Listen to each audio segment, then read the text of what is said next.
ओम शांति। आज 27 जनवरी 2023 है। सुखदाता के बच्चे हम मास्टर सुखदाता कैसे बन सकते हैं और कब कब हम सुखदाता नहीं बन पाते हैं, वो कौन कौन सी बातें हैं जिससे हम सुखदाता बनने में वंचित हो जाते हैं, ये सारी बातें हम आज के स्लोगन के द्वारा जानते हैं। सुनेंगे आज का स्लोगन। सुखदाता बन अनेक आत्माओं को दुख अशांति से मुक्त करने की सेवा करना ही सुखदेव बनना है।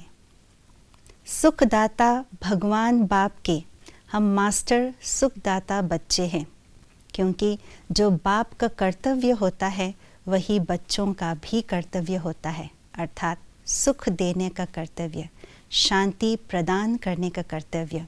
तो यही हमारा कर्तव्य है, इसीलिए हमें बाबा ने सुखदेव का भी टाइटल दिया है। और हम सभी का यही लक्ष्य है, सुख देना है और सुख लेना है।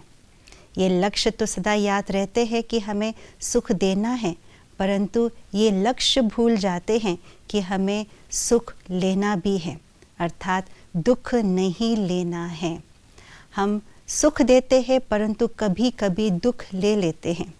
किसी न किसी बात से, किसी न किसी व्यक्ति से, कोई न कोई परिस्थिति में हम जाने अनजाने दुख लेकर के अपने मन के अंदर वो दुख की लहर समा करके बैठ जाते हैं। फीलिंग में आना भी दुख लेने की एक निशानी है। इसीलिए कई बार हम ये बोलने में भी आते हैं कि मेरा मन बहुत दुखी है, आज मेरा मूड ठीक नहीं है, आज मुझे थोड़ा फील हुआ। और इसीलिए हम ये भी अपने अंदर के दुख को छिपाने के लिए भी कोशिश करते हैं। हम ये भी कहना शुरू कर देते हैं कि किसी को क्या पता हम अंदर से दुखी हैं, ऊपर से तो हम मुस्कुरा रहे हैं, ऊपर से तो सबके साथ घुल मिल रहे हैं।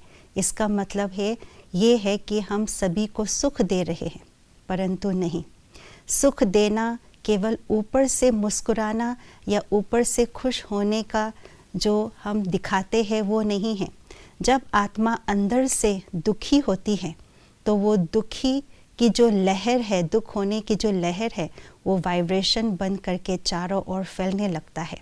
और जब हमारे आसपास कमज़ोर आत्माएं आना जाना करते हैं, उनके संबंध संपर्क में आते हैं, तो दुख की लहर का प्रभाव उन पर भी पड़ता है। तो जाने अनजाने में हमारे द्वारा उनको दुख मिल जाता है, अर्थात हमने उन आत्माओं को दुख दिया। तो ये सुखदेव या सुखदाता आत्मा की निशानी नहीं है। सुखदाता आत्मा सदा मन से, सदा दिल से, बहुत ही अंदर से, गहरे भाव से खुश और सुखी रहते हैं, शांत रहते हैं।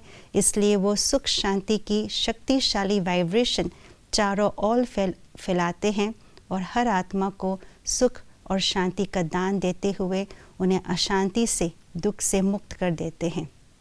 जो सुखदाता है, जो शांति दाता है, उनके मौजूदगी मात्र से ही हर आत्मा को सुख शांति का दान प्राप्त हो जाता है। यही है सुख देने वाला सुखदेव आत्मा। ओम शांति।